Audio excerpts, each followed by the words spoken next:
Welcome to the Take the North podcast on your free Odyssey app or wherever you get your podcast. I'm David Haugh from the Mully and Haugh Show on 670 The Score. Dan Wiederer from the Chicago Tribune covers the Bears.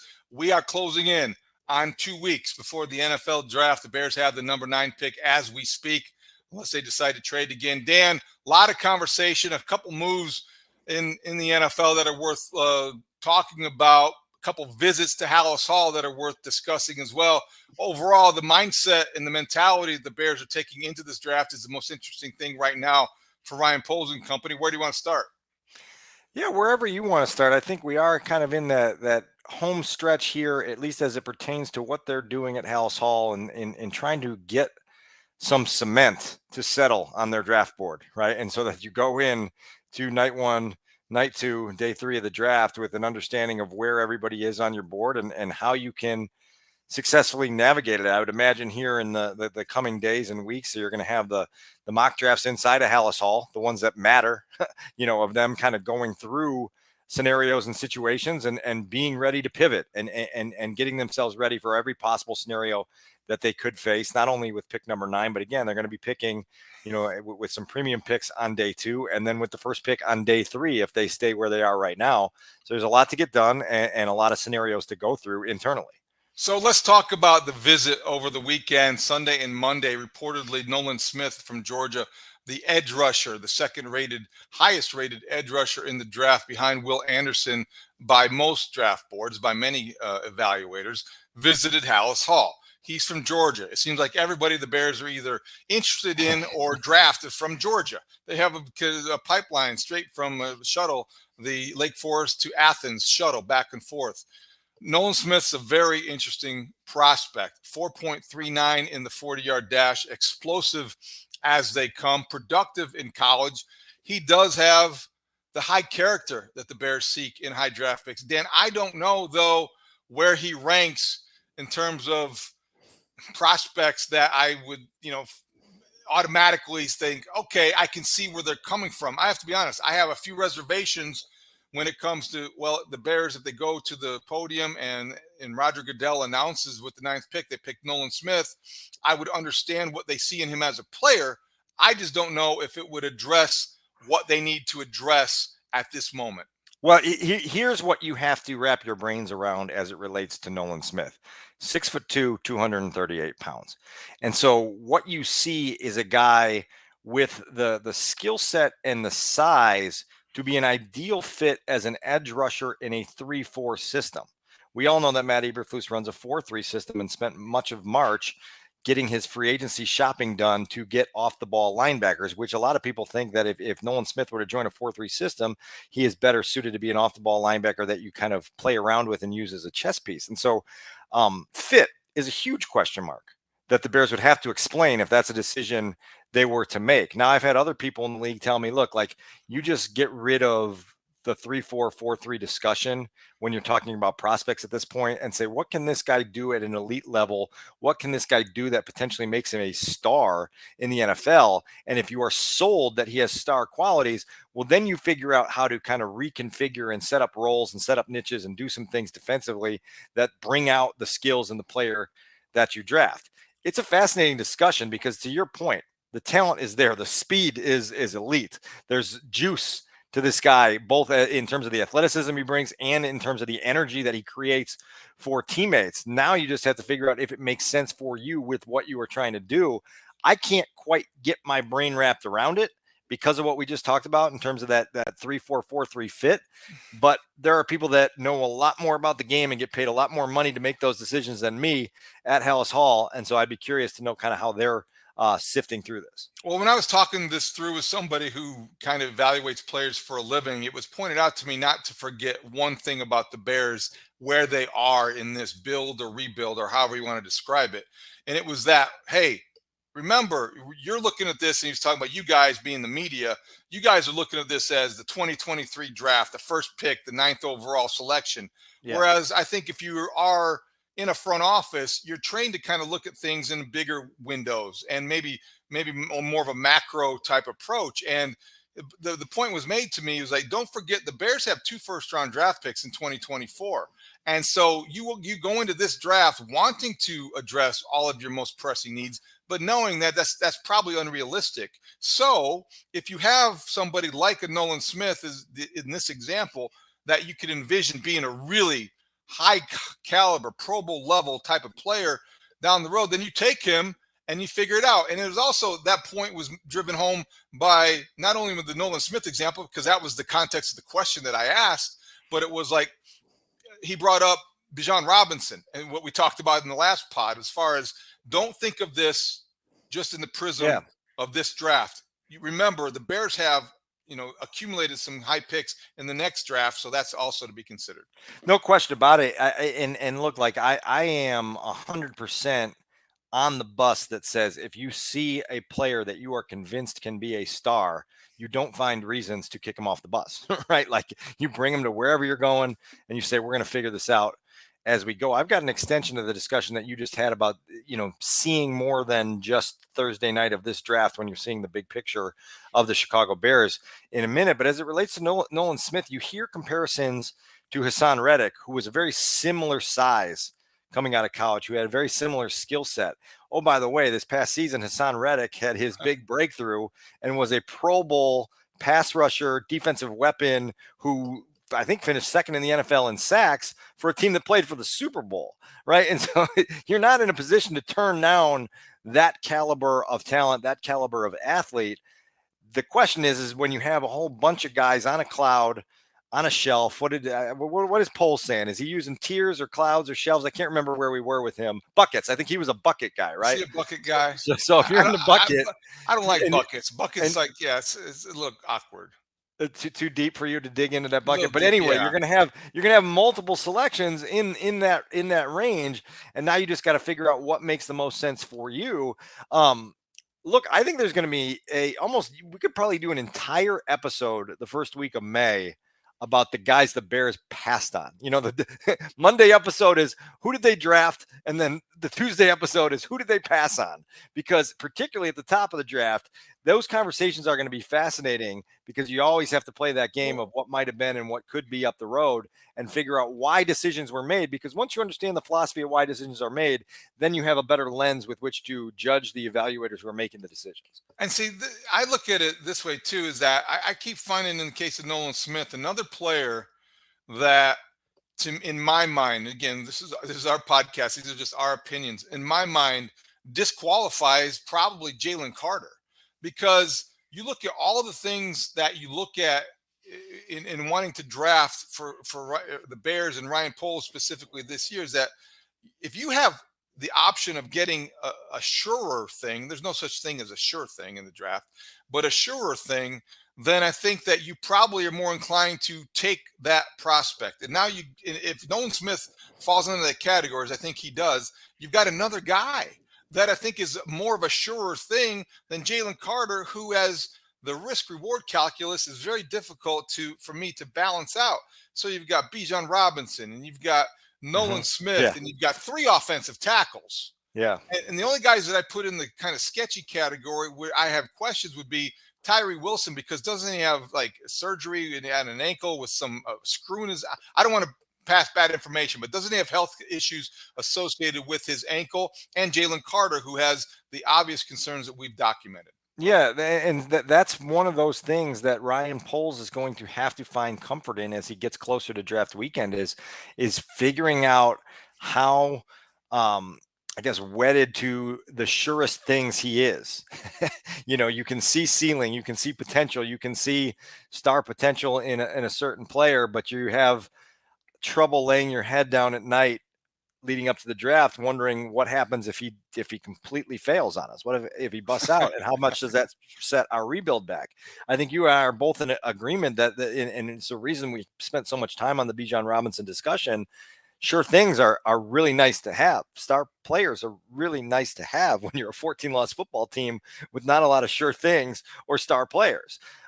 So that's part of the conversation that has to be had at Halas Hall. It's something that Ryan Poles and Ian Cunningham and to some extent Kevin Warren have to be the leaders of, and then they've got to get themselves ready to go into draft weekend with a firm impression on all of these guys so that they don't get caught up in the moment and make a hasty decision. Anybody who's played fantasy football understands how in the moment with the clock ticking, you can sometimes get rash and do something that you didn't want to do.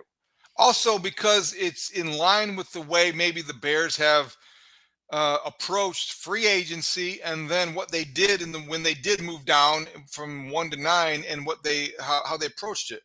He went out in free agency, and even though it wasn't a position of need, they got sure things in their minds in Tremaine Edmonds and TJ Edwards. They were sure things at positions where they felt like they were as pressing needs as up front, but they got them because they wanted to be able to rely on something.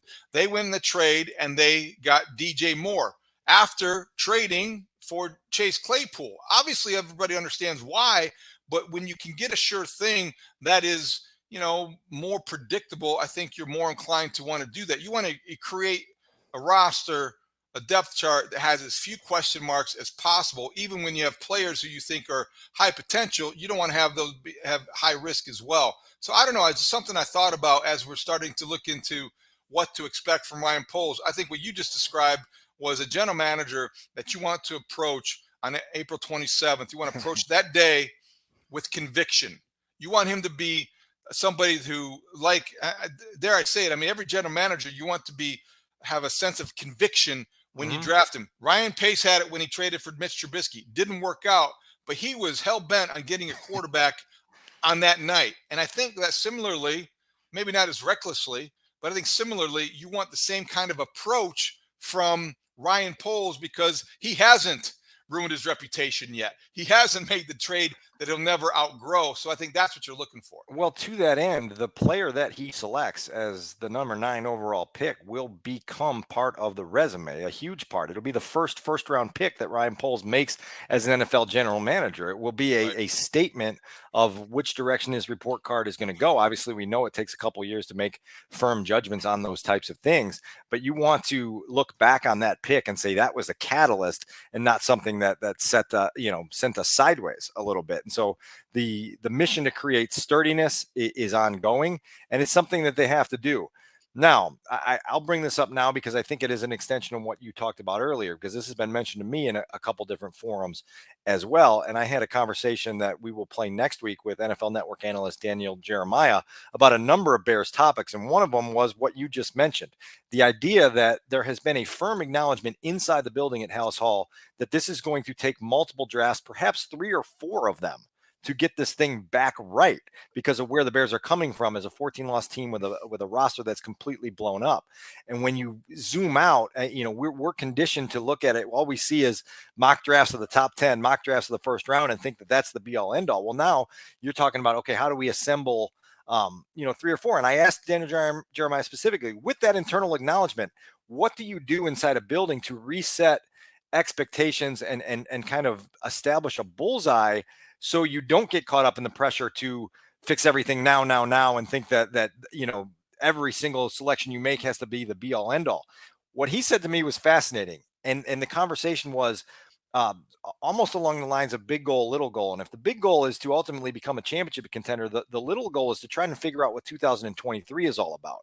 2023, by all estimations, is about getting a fair and comprehensive evaluation on Justin Fields so that when we get into February of 2024, we have a better understanding on whether the Bears should stay the course at that position. And so in a nutshell, what Daniel Jeremiah said is Ryan Poles should be hell-bent on addressing the offense. That in some ways you treat 2023 as an offensive and quarterback evaluation year more than you treat it as a team evaluation year.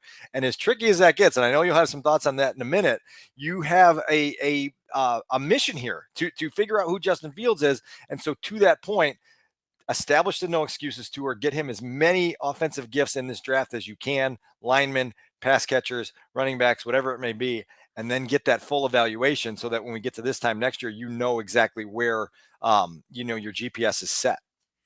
I might respectfully disagree if I were having that conversation with a Daniel Jeremiah. And I also would offer that because of what happened in 2022, I thought what you just described is what we just experienced.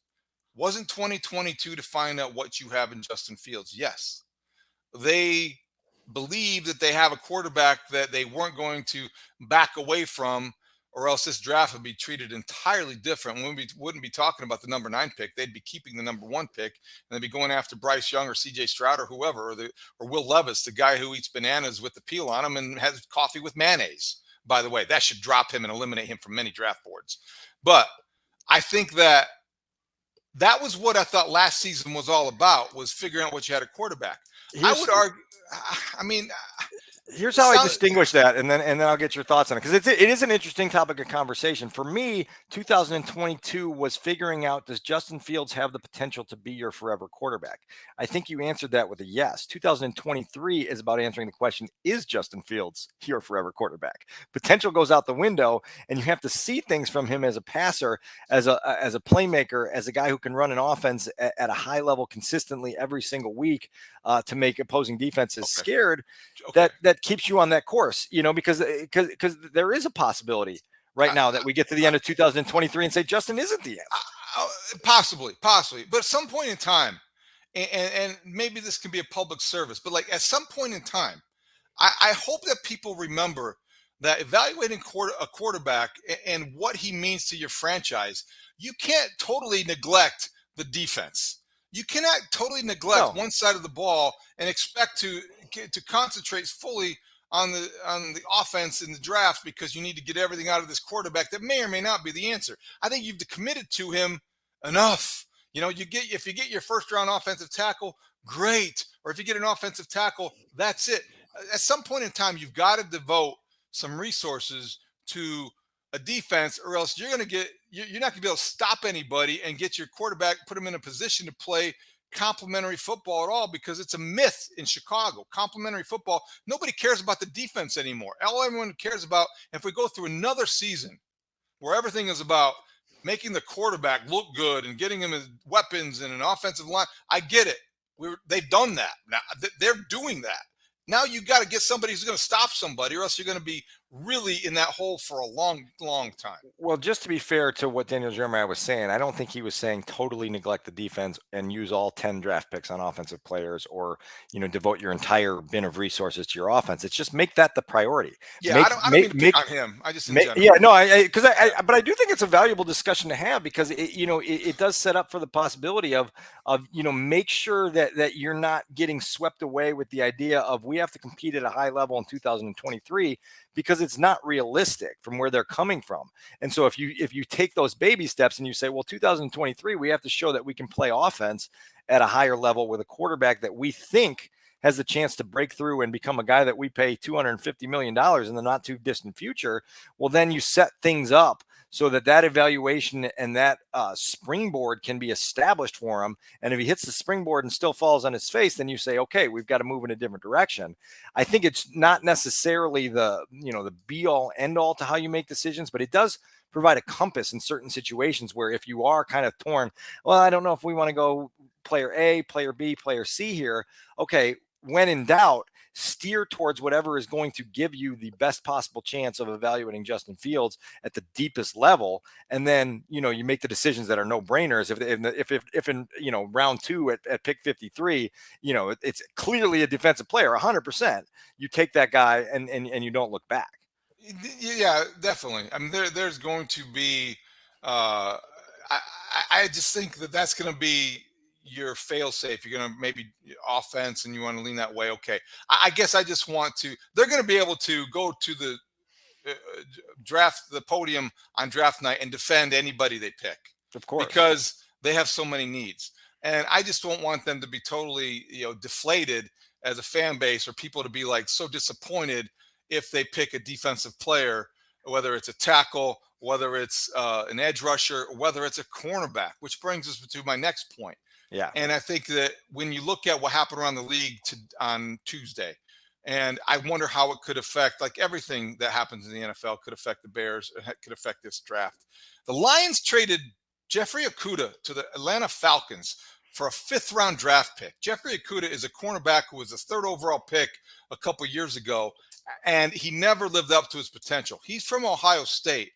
I think it's very early, unless there's things that I'm sure we are not privy to, but I think it's very early to give up on a cornerback you draft that high. So I wonder, the Falcons, don't they draft 8th right in front of the Bears? They do. they're going to be less inclined now to go after a cornerback because they have addressed that need, or in theory, I would think that would be the case. That may mean the Bears could be in a position to take the number one cornerback off the board. Maybe it's Devon Witherspoon. Maybe it's somebody else. How would you Christian feel about Gonzalez. that? Yeah, exactly. Well, Colleen Kane and I are in the process of putting together a very, very deep big board for the number 9 overall pick. And right now it's 12 players long. And those two guys are on that list, Devon Witherspoon and Christian Gonzalez, as guys who could make sense for the Bears with that pick if that's the direction they wanted to go. Higher? Who's higher? Who do you hire right now? Witherspoon. Okay. Yeah, I think ILL. well, no, I mean, yeah, I know. Colleen is also an Illini. I know. But you talk to people around the league, and you see the star potential in Witherspoon, and there's a lot of things to like about Christian Gonzalez as well in terms of the athleticism, the ability to play some press man coverage, to be a guy that can really give you some things outside as a cornerback. To your point, like, one of the advantages of being this bad is that you can justify anything, because you don't have ready-made difference makers at every position on the roster. You need more of them at every single position that you have. And so you can make a move in any direction you want to make it, as long as you can explain it, as long as you can develop that player, as long as you have a plan then to pivot in other directions around that. And that's why I say, like, it's really critical, particularly inside the walls there, to not feel suffocated by day one of the draft, because you're going to have an opportunity here to play chess throughout the weekend and to move around at points on the board where you see fit and where you see value, and try to put together a class of, ideally 10 to 12 players that gives you something here. People think that the Bears, again, they'll make the first pick in round 3. And at that point, they'll have 4 players in their draft class. There's a sense that all 4 of those guys can and probably should be starting in week 1 in September. So if you're talking about adding 4 starters and, essentially what's it going to be, like a 43-hour span or whatever it is at that point, that's a pretty big deal for this team. And it's going to be really interesting to see how that plays out. I think that's why it's important for fans to go into this draft with an open mind, and maybe the executives as well. But you're going to have to be in a position to be. You can look at it however you want, people. I don't really care, but I just think that it'd be wiser for your own mental health and blood pressure to go in with an open mind, so you're not disappointed if they get to the podium and they pick somebody that you really are vehemently opposed to. They have so many needs that they can justify and rationalize anybody. Again, short, and even the high risk guys that I mentioned that I might be, wary of, they can justify because of the ceiling on a Jalen Carter or a Tyrese Wilson, somebody like that. There might be some risks involved, but the rewards in their minds are worth it. So, okay, let's wait and see. I am excited about the draft because I don't think the Bears can go up there and blow this. Now, it's early, but anything's possible. This is the Chicago Bears, but I just don't think they're going to do that this year. Well, it will take years before we know. Yeah, and what we do know is that that last weekend in April and the entire month of May and most of 2023 will be sort of viewed through the optimistic lens, because that's just the way it works with the draft. You always kind of feel the energy of that headliner of the class until he doesn't merit it anymore. And it takes a while for players to not merit it. And so there's going to be a lot of trumpets blaring about whoever they take, because there's going to be reasons to blare those trumpets, because it's going to be a really talented dude. I'm a noted draft night trumpet player. I mean, I was blaring for Kevin White because I thought, oh my gosh, when I got this guy, I'm the guy that caught up in the excitement. I was in downtown Chicago. The draft was there. They pick a guy that looked like, boy, he was going to be dynamic. And then look what happened. So I get the mentality. You get swept away in the enthusiasm. I don't know, Dan. I mean, you've been here 10 years. Can you remember? Before you move on from that, I think you got mad at me one year because of how high I was on Anthony Miller. So if you want to hear my draft, wait a second, hold on, time out. You loved Anthony Miller. That's what I'm saying. Here's why the audience needs to know this. You loved Anthony Miller. You loved that pick because you encouraged them to pick Anthony Miller. You wrote the pre-draft story on Anthony Miller. Then they pick him. You're like, oh my God, I was right. I love Anthony Miller. And guess what? I was wrong. You were wrong. He shouldn't have been loved as much as I loved him. I was wrong about Kevin White too. So I mean, it happens, but you do get swept away with draft night stories or draft weekend stories that you're like, oh geez, I could see. Hey, going way back, you weren't here. You were probably in North Carolina covering basketball. I can remember writing an excited story on Dan Bernstein when they drafted him. Okay.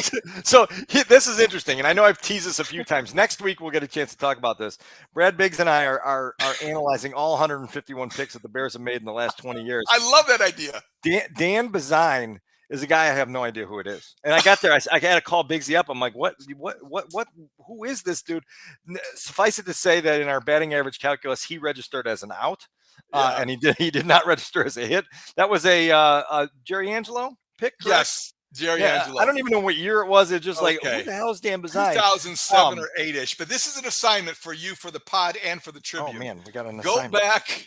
I did my homework. You need to do some, too. I'm writing it down in my Chandlers. Tribune Archives, the year Dan Bernstein was drafted. I wrote a very glowing profile, feature story, however you want to describe it. He overcame some personal adversity, if I recall. I wish I had the details. He was a MAC guy, so he was a Mid-American Conference guy. So you know that I had a soft spot for him, hoping that he would succeed. He was a tremendous interview, a quality human being. He just wasn't a very good pass rusher. Before we move on, because I know you had another question to ask me, I'm going to pull the curtain back a little bit more because Colleen Kane and I had this discussion today. Rich Campbell, when he started at the Tribune, brought the idea of on draft weekend basically reaching out to the position coach at the college of every prospect that the team drafts. And you get a lot of really valuable insight in those interviews, and you learn a lot more about the prospect the Bears drafted. It has since faded from, we're trying to discuss whether to revive it. My argument against reviving it is I had some terrific conversations over the years with the position coaches of Brock Vereen and Adam Shaheen that made these guys feel like they were going to be all pros in the NFL, baby Gronk and instincts like you've never seen before. And when those guys wash out of the team or the league in 2 or 3 years, you go, oh God, so I'll find the archives of those position coach interviews that I did with the position coaches of Brock Vereen and Adam Shaheen. And we'll bring that with the Dan Bernstein. Dan Bernstein. Yeah. Find somebody who looks at you the way a college position coach looks at a player draft pick on draft weekend by the NFL. On draft weekend, right? Doesn't matter who it is. Those guys, a better time than to stand out on the front porch and blare the trumpets. So anyway, that's our tangent there. Good discussion, good homework. I will get to that by the end of the week. Dan Bernstein was a second-round pick out of Central Michigan in 2007. That was the I'm drunk with success draft. That was the we are too cocky for our own good draft. That was the have faith in me draft. Lovie Smith. That was the draft. You want after the other names? Other names in 2007. Yeah, Greg Olson was the headliner. Yeah, of that Greg class. Olson he drafted 30th because they were at the end of the first round. Dan Bernstein was the next year. No, same year. Then Garrett Wolf, Michael Okwo, Josh Beekman, Kevin Payne, Corey Graham turned out to be a great player in comparison to where he was drafted. Tremaine McBride, Aaron Brandt. That was your 2007. Now, if you really want to get industrious and enterprising, I'm not your editor or your colleague at the Tribune anymore. But if you want to really do a good story, Josh Beekman, the guy that you mentioned in that draft class, college teammates with Ryan Poles at Boston College. There you go. Beekman was the center. I think Poles was one of the tackles or guards or wherever he played. I don't remember. But anyway, I think because they helped protect Matt Ryan. Yes, they did, because Ryan Poles was then an undrafted free agent the next year, and I didn't write his story. I don't remember him at all. I'm sorry. I've written a lot of lousy draft stories over the years, but not his. If you had talked to his position coach that year, maybe you would have found out that he was a future executive in the league. Exactly. I talked to his dad instead, and dads are never wrong. All right, real quick. The question I was going to ask you, can you remember in the 10 drafts or so that you've covered for the Bears, ever coming out of a first-round pick? I know there's some years they didn't have one. The first pick that they've taken, the first pick that they've selected, and you felt like, oh, geez, this is not going to work. Oh, boy, this is a bad mistake. I dare you. I bet you haven't. I'm looking through it. Kyle Fuller, Kevin White, Leonard Floyd. I will say I had some reservations, not great reservations, but about Leonard Floyd. Then Mitch was 17. And I remember writing on draft night of that year that one way or another, we're going to look back on this pick as a pivot point in the Bears organization. That was correct. I had learned my lesson at that point to not always blare the trumpets and at least understand that these guys may not work out. Roquan Smith, David Montgomery, a 3rd round pick in 19, Cole Kmet, Justin Fields, Kyler Gordon. That's the list. So I remember having similar reservations with Leonard Floyd. You might have planted them in my head, for all I know. But I had some. They moved up to get him, if I recall, and I wasn't correct. sure that somebody like that was worth moving up to get. And then, it's easy to say now in retrospect. It's always easy to look back and say you should have done this or you should have done that. But in full disclosure, I think I don't have to.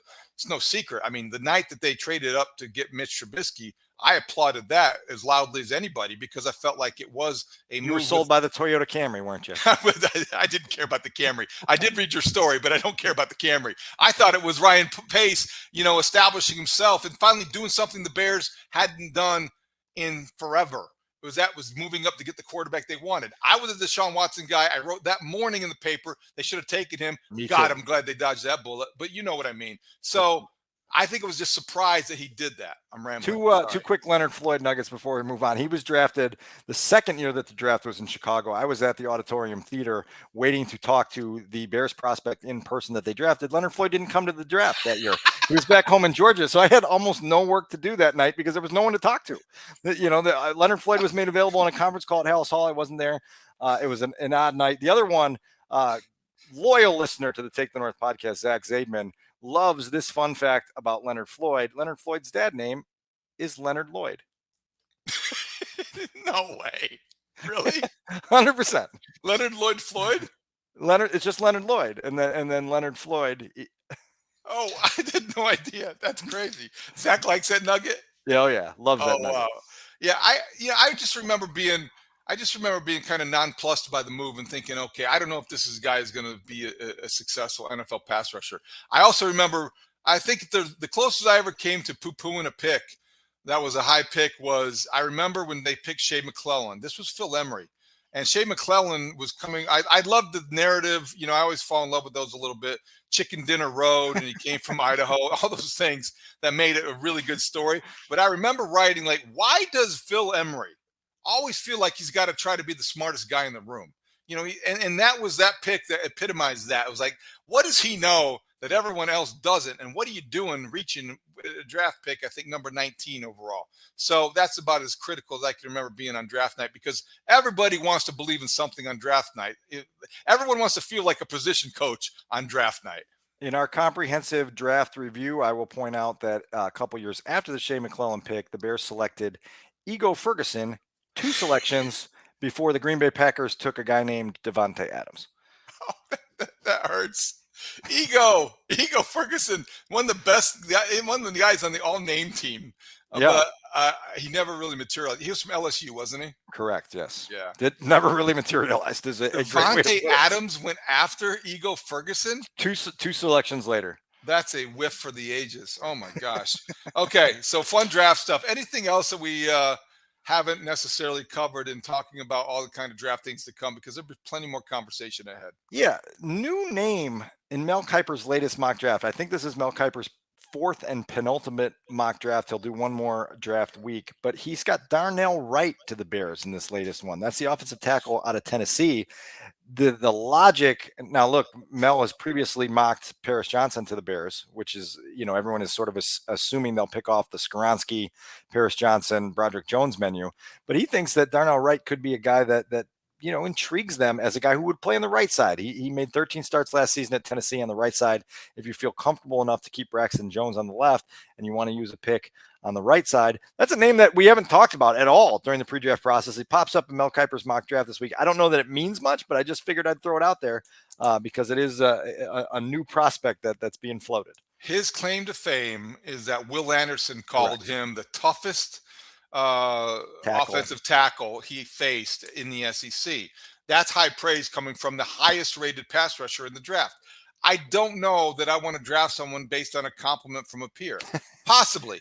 but I don't know that that's the basis for it. The other thing is this. I don't know that I want to draft somebody because I'm falling in love with the idea of Braxton Jones at left tackle. I think Right. that is settling for and lowering your standards. We also heard from Braxton Jones this week on CHGO. I think he told Mark Carman that he would play right tackle. It is different, but he'd be willing to switch sides. So I don't want my entire draft board turned upside down or adjusted even to reflect the because Braxton Jones will do this or we believe in Braxton Jones. You don't make a first round draft pick decision based on a fifth rounder's success.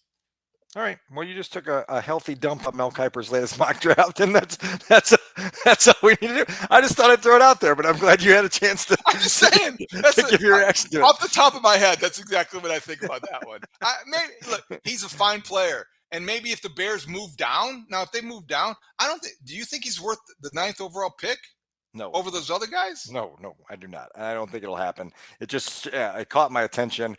It's another sort of like illumination of how much time there is in the pre-draft process. Exactly. I always joke we start doing these first mock drafts that get the most attention in January, and there's more time between that first mock draft and the actual draft than there is in the NFL regular season. Most times, it drags out for so long that every possibility and pivot point is addressed. One other little note, Robbie Gold, former Bear, you might remember him well. Ooh, yeah. Entering his 19th season, is certain that he will play somewhere in 2023. He's still a free agent. Said on ESPN 1000 this week that he's got some offers out there. He is trying to figure things out. He would like to play closer to home. This isn't the first time that Robbie has kind of made that something that he would like to do. He has 3 boys, is been tired of being on airplanes, and is also trying to find a club that may not necessarily need him to come to OTAs. when you're a father in your 30s, sometimes the OTAs seem kind of trivial, and you can figure out how to work on your craft on your own, and then figure out a way to be a dad, and then show up when the lights come on during the regular season. I didn't hear that. I don't listen to that station, but I will tell you that that just made me think that there's a prediction here now that you told me what you just told me about Robbie Gold. Closer to home. Green Bay? No. Oh. He's going to end up in Detroit. Oh. He's going to end up in Detroit, and Money Badgley is going to be out of a job. And the Money Badger, isn't he still up there? The reason I brought this up is because there is intrigue, right? Cairo Santos still has 1 year left on his deal. I think he's got a $3.5 million base salary for 2023. I think it would be a dead cap hit of 1.5 if you got rid of him. I'm on the record. Bring him back.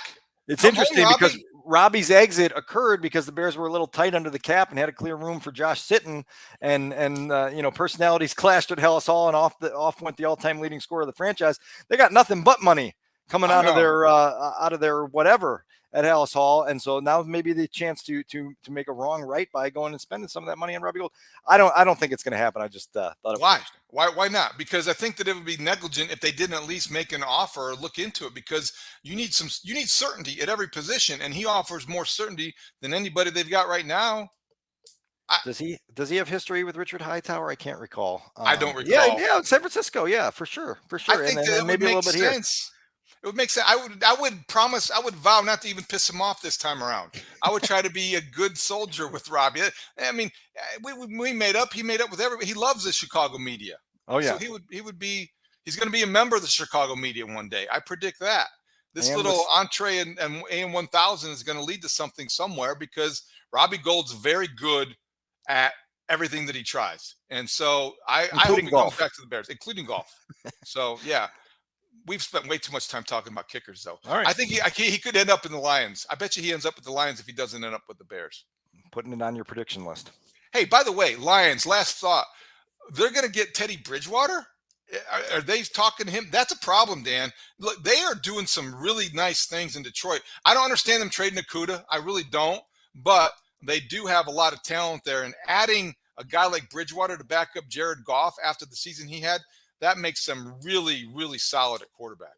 Well, look, the Lions have draft capital. The Lions have a bunch of picks in the top 100 in 2 weeks. The Lions have the potential to put some distance between themselves and the other challengers in the NFC North if they put together a great draft class. There's certain things to worry about, but the biggest thing I'm worried about with them is what they do with all this draft capital in 2 weeks, because they've got a chance with their own picks and picks that they've gotten in other trades to really add some talent and depth to a roster that's already on the rise. Okay, so this week we talked about Dan Bazine. The homework next week I gave you already. We're going to talk about Jerron Gilbert next time. I want you to figure out who he is and what his claim to fame was. Was he in the same draft as Joaquin Iglesias? Very good. You've done your homework. I did, yes. Man, you are ready to roll. We've been studying this. We're studying 20 years of Bears draft class. Do you know? Okay, we'll forget the tease. Do you know what Jerron Gilbert's claim to fame was? I have no idea. He jumped out of a pool. He's the pool. He's the pool guy. He's the pool guy. Yeah, yes. I think Joe Webb, who was with the Vikings, did the same thing once upon a time. Jerron Gilbert did it first, and then really that's about all. As a pass rusher, the Bears drafted in the 3rd round. He was a great pool jumper. That's what happens sometimes. All right. Anything else before we wrap things up? Nope. Okay, good. I'm sorry I rambled. You lit the match. I just kind of let it go. All right. So thank you. You can watch us on the 670 Scores YouTube page. If you wish, you can listen to us on your free Odyssey app or wherever you get your podcasts. We'll be back later this week to recap everything else and do some more homework and check on Dan's latest Tribune project. You can find that all of the coverage on chicagotribune.com. You can listen to me on the Mully and Haugh Show mornings 5:30 to 10. And Dan has one more thing before we say goodbye. Yeah, I was just going to say, after what you did to Mel Kiper's mock draft, I had to light the match. We'll end with that one. Thank you for Dan Wiederer and Adam Sadzinski. I'm David Haugh. We'll talk to you next time and Take the North.